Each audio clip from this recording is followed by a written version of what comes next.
بسم اللہ الرحمن الرحیم فَلْيَنْظُرِ الْإِنسَانُ إِلَىٰ طَعَامِهِ أَنَّا صَبَبْنَا الْمَاءَ صَبًّا ثُمَّ شَقَقْنَا الْأَرْضَ شَقًّا صدق اللہ مولانا العظیم الصلاۃ والسلام علیک یا سیدی یا رسول اللہ وعلی آلک واصحابک یا سیدی یا حبیب اللہ۔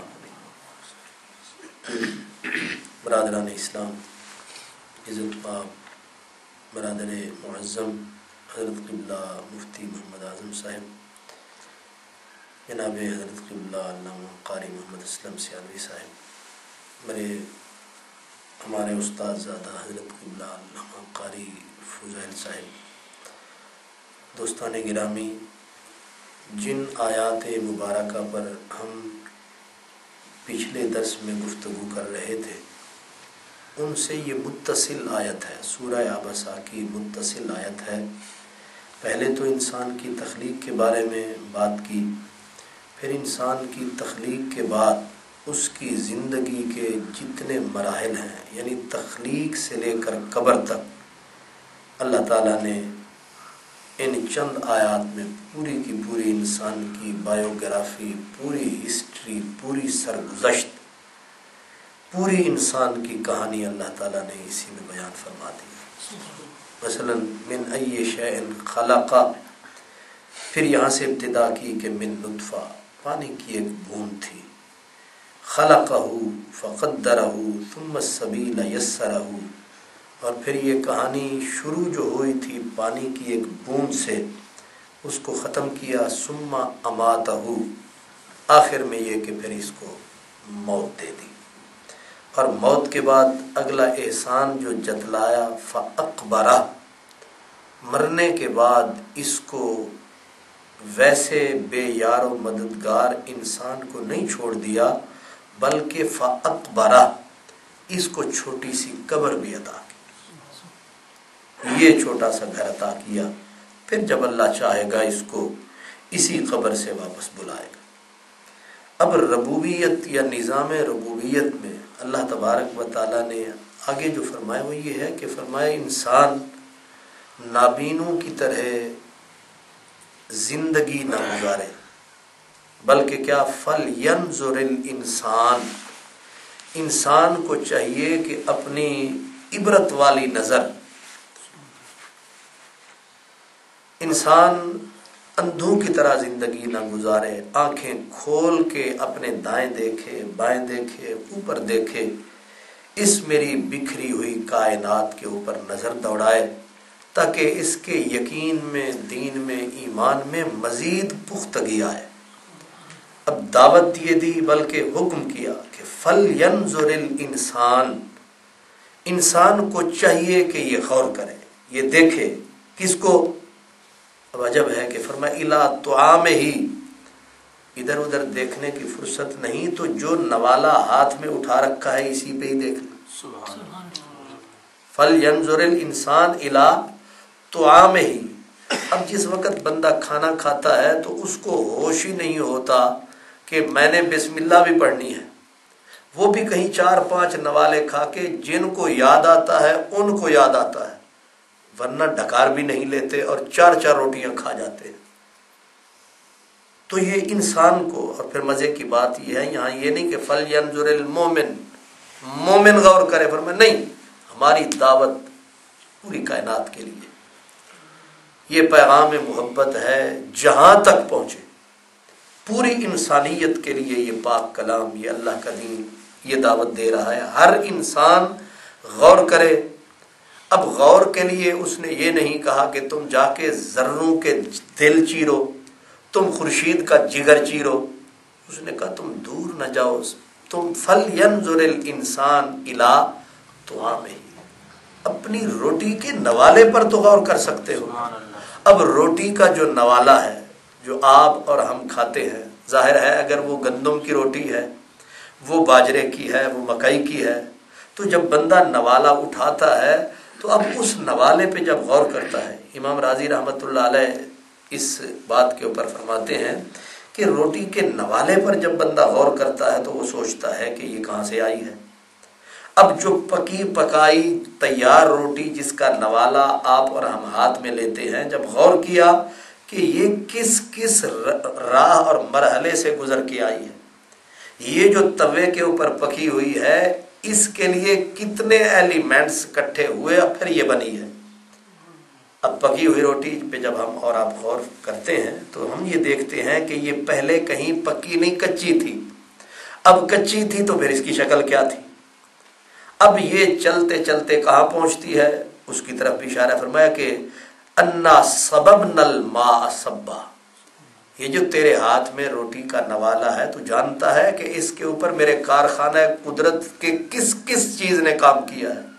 پورا کارخانہ قدرت حرکت میں آیا ہے تو یہ ایک نوالا بنا ہے۔ انا صببنا الماء صبا، فرمایا پہلے ہم نے پانی برسایا اور خوب برسایا، پھر ثم شققنا الارض شقا، پانی برسا، زمین کے اندر زندگی پیدا ہوئی۔ انزلنا من السماء ماء فاحیینا به بلدۃ میتا، ہم نے آسمان سے پانی برسا کر مردہ زمین کو زندہ کر دیا۔ اگر زمین کی بانجھ کوک بانجھ ہوتی، زمین کے اندر روئیدگی کی طاقت نہ ہوتی، زمین دانے کو ماں کی گود کی طرح نہ پالتی، زمین دانے کو ماں کی گود کی طرح نہ سنبھالتی، زمین ماں کی طرح پیار کر کے اس دانے کو محفوظ کر کے ایک کی بجائے 70 یا 700 نہ واپس پلٹاتی، تو تم کیا بگاڑ سکتے تھے؟ سورہ اس میں واقعہ میں فرمایا افرأیتم ما تحرثون، یعنی اب پورے قرآن کو آپ جہاں سے بھی پڑھیں گے وہ صدا دیتا ہے کہ تم اندھوں کی طرح کھا تو جاتے ہو، کھاتے رہتے ہو، غور کوئی نہیں کرتے۔ پھر یہ نہیں کہ صرف تم نوالے ہی کھاتے ہو، تم ساتھ سالن بھی کھاتے ہو، اور پھر صرف سالن پہ ہی گزارا نہیں، تم سویٹ ڈش پہ بھی ہاتھ صاف کرتے ہو، اتنی نعمتیں ڈکار جاتے ہو، لیکن تم نے کبھی سوچا نہیں کہ یہ سب کچھ آیا کیسے اور کہاں سے ہے۔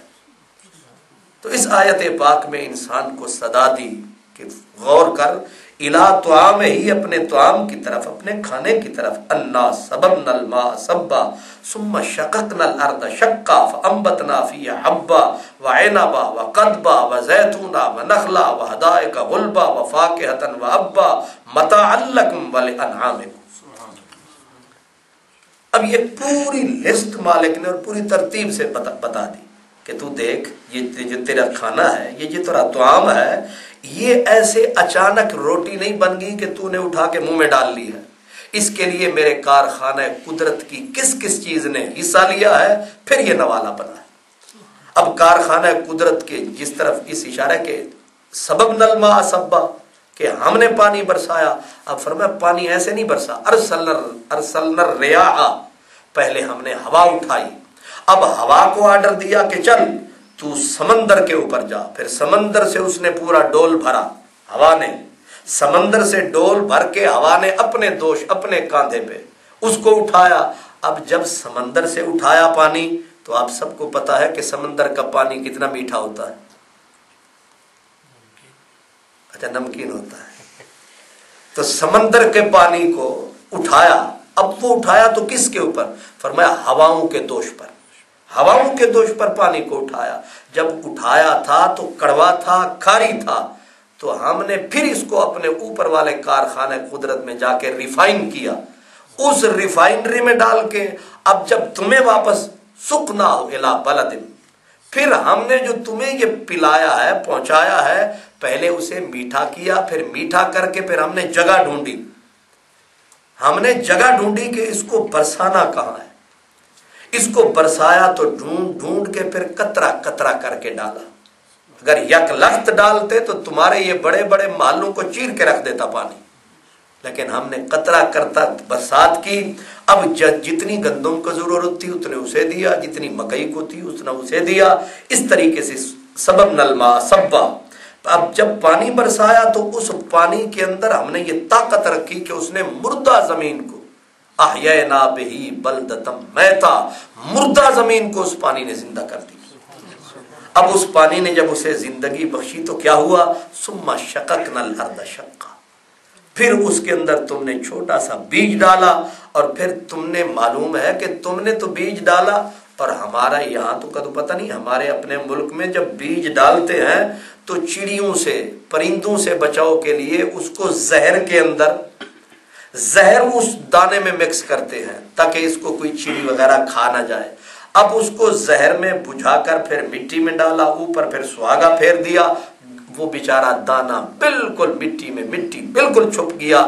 اب وہ کون ہے؟ فرمایا تو کیا سمجھتا ہے کہ تیری طاقت سے وہ دانے نے سر اٹھایا ہے؟ ان اللہ فالق الحب والنوا، یہ اسی کی ذات ہے جو اس دانے کے سینے کو پہلے چیرتی ہے، اس گٹھلی کے سینے کو وہ چیرتی ہے۔ وہ کس کی ذات ہے؟ فرمایا وہ تو نہیں، وہ ہم ہیں۔ اور اس میں فرمایا ثم شققنا الارض شقا، پھر ہم نے زمین کی چھاتی کو تھوڑا سا چیرا کہ ذرا اس کو سر اٹھانے دے، اس کو باہر نکلنے دے۔ تو نے ایک دانہ ڈالا، ہم نے پہلے دانے کا سینہ چاک کیا، دانے کے سینے کو چاک کر کے اس کے اندر سے ایک وہ قوت کو اٹھایا، اس کو اٹھا کے پھر زمین کے سینے کو چیرا، اور پھر یہاں حدیث پاک میں ہے کہ ایک ایک دانے پر کتنے فرشتوں کی ڈیوٹی لگتی ہے کہ میرے شاہکار کی خوراک ہے، اے فرشتوں جا کے اس پہ تم پہرا دو۔ اب پورا کارخانہ قدرت جو ہے، وہ علامہ اقبال کہتے ہیں نہ تو زمین کے لیے، نہ تو زمین کے لیے ہے، نہ آسماں کے لیے، جہاں ہے تیرے لیے، تو نہیں جہاں کے لیے۔ تو پورا کارخانہ قدرت جو ہے، حضرت شیخ سعدی شیرازی رحمت اللہ علیہ شاید گلستہ میں انہوں نے لکھا، وہ کہتے ہیں کہ ہر چیز تیری فرما برداری پہ لگی ہوئی ہے، ہر چیز، سورج سے لے کر پوری کارخانہ حیات تیری ڈیوٹی پہ لگا ہوا ہے کہ شرط انصاف نہ باشد کہ تو فرما نہ بری۔ یہ کوئی انصاف کی بات ہے کہ سارا کارخانہ تیرے لیے جتا ہوا ہے اور تو جو ہے خیر سے ابھی سے سویا ہوا ہے، تو تیرے ذمہ بھی تو کچھ تھا۔ پھر فرمایا ثم شققنا الارض شقا، ہم نے زمین کے سینے کو چیرا، فانبتنا فیہا حبا، اس دانے میں سے پھر دانے ہم نے پیدا کر دیے۔ اب وہ دانہ ایک نہیں، وعنبا، اب کبھی انگور کے گچھے پہ آپ کس کاریگر نے بیٹھ کے ایک گچھے کو تیار کیا؟ یعنی آپ کاریگری دیکھیں کسی انگور کے گچھے کو۔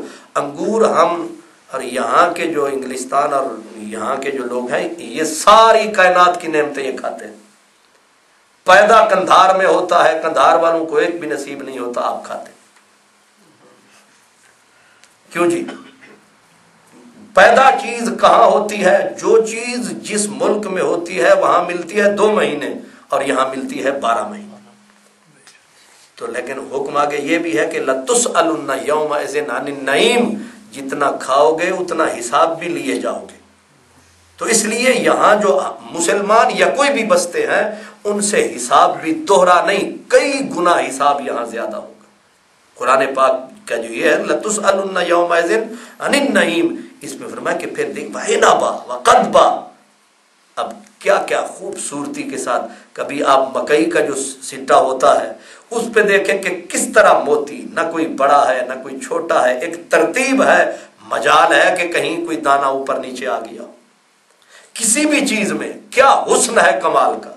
انگور کے گچھے کو دیکھیں تو بندہ حیران ہو کے رہ جاتا ہے کہ اللہ تبارک و تعالیٰ نے کوئی فارغ وقت میں بیٹھ کے اسے بنایا ہے۔ پھر انگور کی شکلیں، پھر کھجور کو دیکھیں، پھر جس نے کھجور کے اندر مٹھاس بھری ہوگی، پھر کھجور کی کوئی ایک قسم ہے، انگور کی کوئی ایک قسم ہے نہ، وَعِنَبٌ وَقَضْبٌ وَزَيْتُونٌ، یہ زیتون ہے، یہ کھجور کا درخت ہے، یہ انگور ہے۔ فرمایا یہ کہاں سے؟ فَأَنبَتْنَا، یہ سارے کا سارا زمین کی چھاتی کو ہم نے چیرا ہے، اس میں سے نکالا۔ وَحَدَائِقَ غُلْبًا، یہ گھنے گھنے باغات جو تم تکتے ہو، کیا یہ تمہارا کمال ہے؟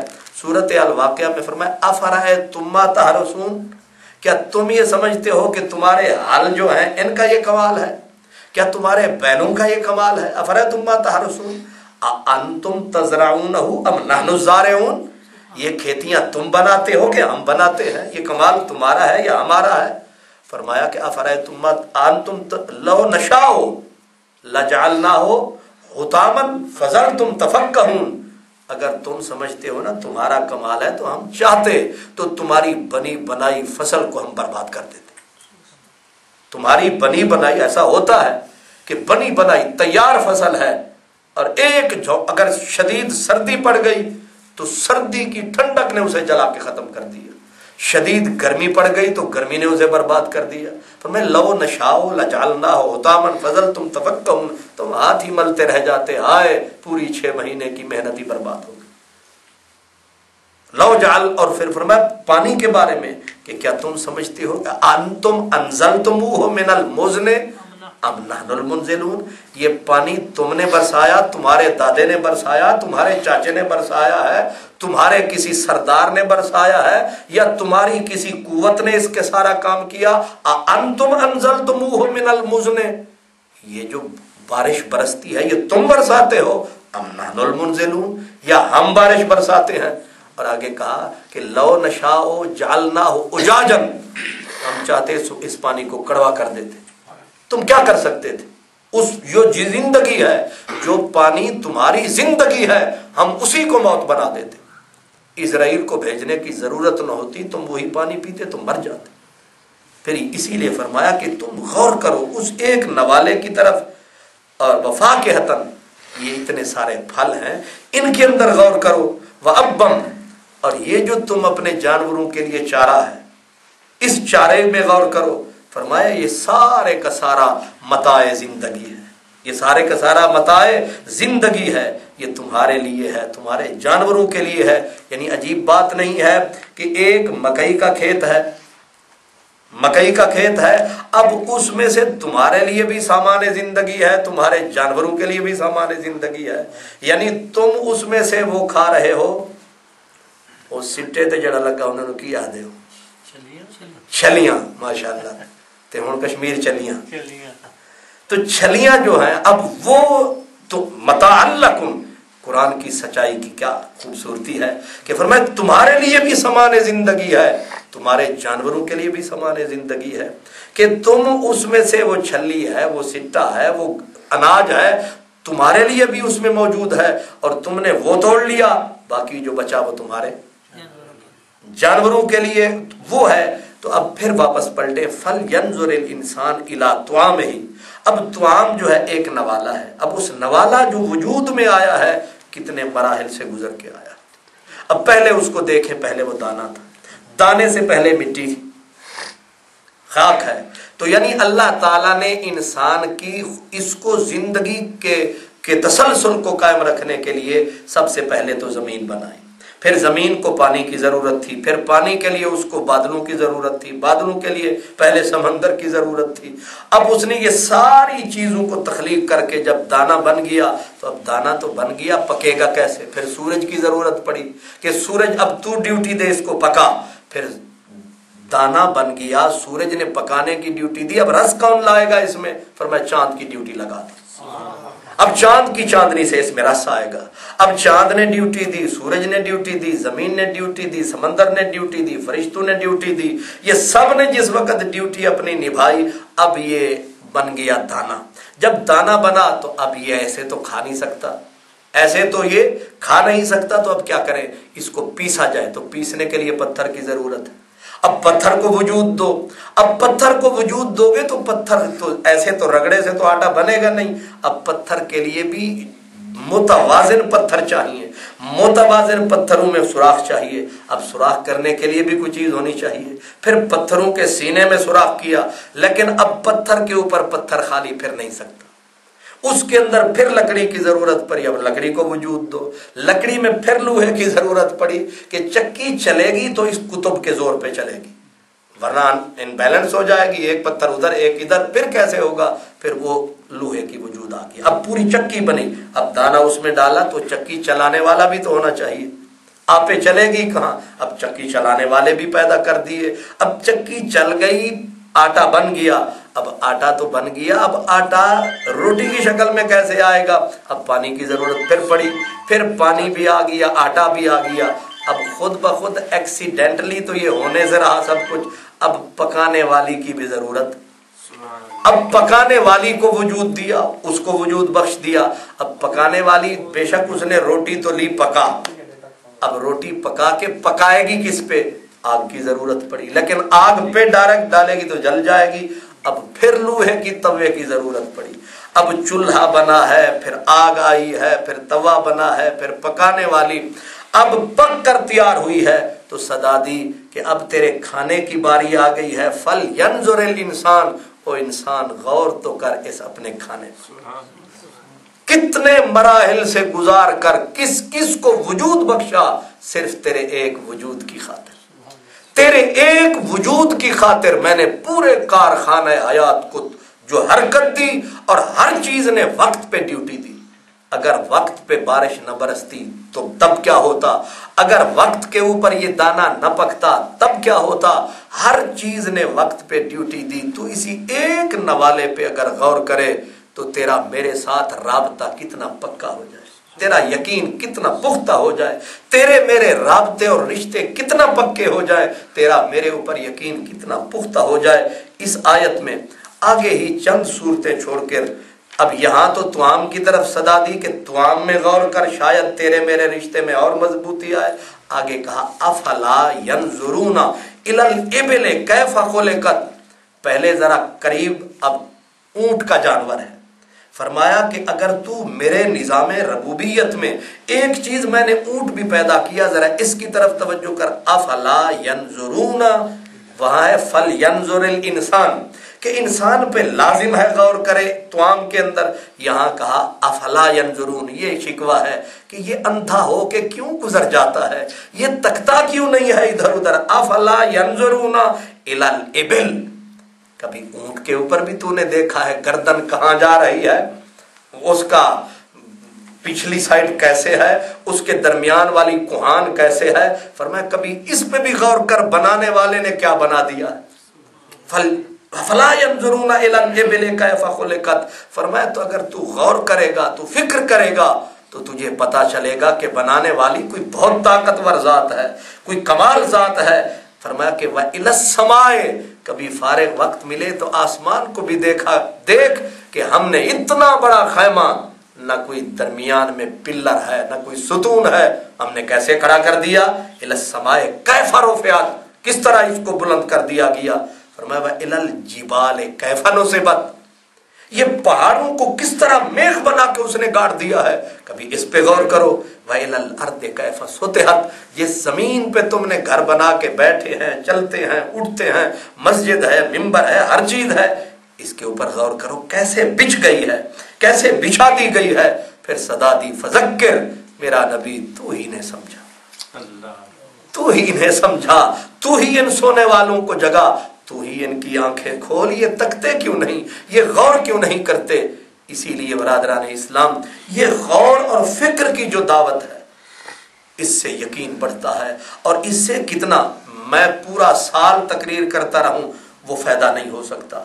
بزرگ فرماتے تفکر ساعت خیر من عبادت سنت، ایک لمحے کا جو تفکر ہوتا ہے وہ سال کی عبادت سے بازی لے جاتا ہے، ایک لمحے کا جو تفکر ہوتا ہے۔ آپ سب حضرات جانتے ہیں کہ بلا مفتی صاحب بھی تشریف فرما ہے، علماء کرام بھی تشریف فرما ہے کہ نبی کریم صلی اللہ علیہ وسلم کی پاکیزہ زندگی جو ہے اس کے آغاز کے اگر آپ ایام پہ غور فرمائیں، جب نبوت کا اعلان حضور نے نہیں فرمایا تھا تو آپ کہاں جاتے تھے؟ ظاہر ہے نماز تو بعد میں فرض ہوئی، باقی عبادات تو حج بعد میں، ساری عبادات بعد میں فرض ہوئی ہیں، تو حضور جب جا کے غار حرا، اب غار حرا کہاں ہے؟ مکے کے اندر نہیں، مکے سے 3 میل تقریباً باہر ہے، تو اب تو وہ مکے شریف کی آبادی کے قریب آ چکی، لیکن تب کا سوچیں، کہاں مکۃ المکرمہ کی چھوٹی سی بستی، کہاں کوہ حرا، وہ حرا کا پہاڑ، اور پھر حضور پہاڑ کی کھو میں نہیں، حضور پہاڑ کی چوٹی پہ جاتے، چوٹی پہ چڑھ کے پھر غار میں اترتے۔ اب وہ غار کتنا بڑا ہے؟ ایک مسلح جتنا۔ اب اس میں حضور پھر گھنٹے کے لیے نہیں، 2 گھنٹے کے لیے نہیں، دن کے لیے نہیں، مہینوں حضور وہاں بیٹھے رہتے۔ اب آپ جانتے ہیں کہ نماز تو فرض تھی نہیں، روزہ ہے نہیں، حج ہے نہیں، زکوٰۃ ہے نہیں، تو سرکار وہاں کیا کرتے تھے؟ تو بزرگ فرماتے ہیں وَتَبَتَّلِ إِلَيْهِ تبتیلا کی وہاں تفسیر نظر آتی ہے کہ سرکار دو عالم وہاں اب اس بلندی پہ بیٹھنا، پہاڑ کے بالکل سینے کے اوپر بیٹھنا، اور پھر تفکر ساعتن خیر من عبادت سنتن کا منظر کہ حضور اس کائنات میں تفکر فرماتے، اس کائنات کے اندر غور فرماتے، اپنے مالک کی بنی ہوئی کائنات میں۔ ظاہر ہے کہ حضور سے بڑا صاحب یقین کون ہو سکتا ہے؟ اس سے پتہ یہ چلتا ہے کہ یہ جو آیت ہے قرآن میں وَاعْبُدْ رَبَّكَ حَتَّى يَأْتِيَكَ الْيَقِينُ، اللہ کی عبادت کرو حتیٰ کہ تم یقین کی منزل تک پہنچ جاؤ۔ عبادت کا نتیجہ بھی یقین ہے۔ اور علامہ اقبال کا ایک شعر ہے، وہ کہتے ہیں کہ سن اے تہذیب حاضر کے گرفتار، موت سے بدتر ہے بے یقینی۔ اگر یقین پیدا ہو جائے تو یقین کے اندر اتنی پاور اور اتنی طاقت ہوتی ہے کہ بندہ چور پہ بھی یقین کر لے تو بندے کے وہ کام ہوتے ہیں جیسے غوث کتب کے پاس ہو جاتے ہیں۔ یقین کے اندر اتنی طاقت ہے، تو اس لیے فرمایا کہ رسول پاک کی زندگی بھی اسی تفکر سے عبارت ہے، اسی جو ہے عبرت کی نظر سے عبارت ہے کہ سرکار دو عالم وہاں تشریف فرما ہوتے، یہاں تک کہ آپ گھر بھی تشریف لا سکتے تھے، کم از کم کھانا کھا کے پھر جا سکتے تھے، لیکن اتنا بھی گوارا نہیں ہوتا تھا۔ حضرت خدیجۃ الکبریٰ پانی ستو کھانے پینے کی، اب بی بی کی عمر گرامی کیا تھی؟ اب حضور کی عمر اس وقت اگر 40 یا 39 سال تھی تو حضرت سیدہ خدیجۃ الکبریٰ کی عمر جو تھی اس وقت 55 سال تھی۔ اب 55 سال کی عورت پانی اٹھائے، کھانا اٹھائے، ستو اٹھائے، پھر 3 میل پیدل چلے، پھر نکیلے پتھروں پہ چلے، پھر آ کے پہاڑ پہ چڑھے۔ آپ میں سے کئی حضرات ہیں جو گئے ہوں گے کوہ ہرا پر، جبل نور، آپ گئے ہوں گے، گئے ہیں جی؟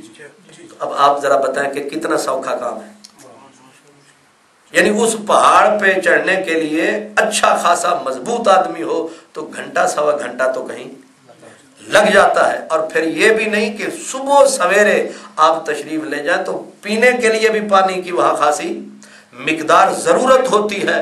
اب حضرت خدیجۃ الکبریٰ نے 3 میل دور چلنا، پھر حضور کے لیے کھانا پینا وہ بھی اٹھانا، پھر اس پہاڑ تک آنا، پھر اوپر چڑھ کے جانا۔ اب وہاں حضور کا کھانا پہنچانا، حضور اتنا کیا حضرت خدیجۃ الکبریٰ کو اتنی تکلیف کیوں دیتے ہیں؟ کیونکہ آپ اللہ کی لگن میں مگن ہوتے تھے۔ اور وہ لگن کیا تھی؟ یہ جو ہمیں دعوت دے رہا ہے قرآن کہ غور کیوں نہیں کرتے ہو، سوچتے کیوں نہیں ہو؟ رات کا وقت ہو اور رات کے وقت ابر آسمان کے اوپر نگاہ کرو، لیکن ہم وہ لوگ ہیں کہ کئی مہینے تو ہمیں ستارے نظر ہی، ہماری قسمت عجیب ہے کہ ہم ان روشنیوں کی چکا چوند میں ایسے کھوئے ہیں کہ ہمیں ستارے نظر ہی نہیں آتے، ہمیں کبھی غور کا موقع ہی نہیں ملتا۔ تو ہمارا یہ پاک کلام، اللہ کا پاک فرمان ہمیں یہ صدا دیتا ہے کہ غور کرو، فکر کرو، کھانے سے لے کر اس پوری بکھری ہوئی کائنات تک۔ بلکہ اہل نظر تو کہتے ہیں، ایک بزرگ نے تو پوری کتاب لکھ ڈالی، اس نے کہا 2 قرآن، تو کسی نے کہا سرکار قرآن تو ایک ہے، یہ دوسرا کہاں سے آ گیا ہے؟ اس نے کہا خدا نے ایک تو یہ قرآن پڑھنے کے لیے دیا ہے، ایک یہ پوری کائنات بھی اس نے کہا اس کو بھی پڑھو، یہ بھی پڑھنے کے لائق ہے۔ لیکن اس نے کہا انسان کا المیہ یہ ہے کہ یہ اس وقت تک کسی چیز کو ریالائز نہیں کرتا، اس وقت تک اسے احساس ہی نہیں ہوتا جب تک وہ چیز اس سے چھن نہ جائے۔ جب اس آنکھ اندھا ہو جاتا ہے پھر اسے پتا چلتا ہے اوہو آنکھ کی قیمت کتنی تھی۔ جب اس کے دانت ختم ہو جاتے ہیں پھر اس کو پتا چلتا ہے کہ دانت تھے تو کیا لذتیں تھیں۔ جب تک اس کے کان کام کر رہے ہیں اس کو کانوں کا پتہ ہی کوئی نہیں کہ کان شے کی کیا ہے، لیکن جب بہرا ہو جاتا ہے پھر اس کو پتا چلتا ہے۔ جب تک یہ گردے کام کر رہے ہیں، ٹھیک کبھی سوچا ہی نہیں کہ گردے بھی کوئی چیز ہے، لیکن جب درد ستاتا ہے اور بندہ ہسپتال پہنچے پھر اس کو پتا چلتا ہے کہ گردے بھی کوئی چیز ہے۔ جب تک دل ٹھیک کام کر رہا ہے کبھی دل پہ غور کسی نے نہیں کیا کہ دل بھی کوئی شے ہے، لیکن جب دل میں درد شروع ہوتا ہے اور جھٹکے پڑتے ہیں پھر پتا چلتا ہے دل بھی کوئی شے۔ فرمایا اس انسان کا المیہ یہ ہے کہ یہ اس وقت بیدار ہوتا ہے جس وقت یہ سو جاتا ہے۔ اس لیے یہ جو آیات میں نے آپ کی خدمت میں عرض کی ہیں ان میں جگایا گیا ہے، بیدار کیا گیا ہے۔ اس وقت سے پہلے بیدار ہو جاؤ کہ تم سلا دیے جاؤ،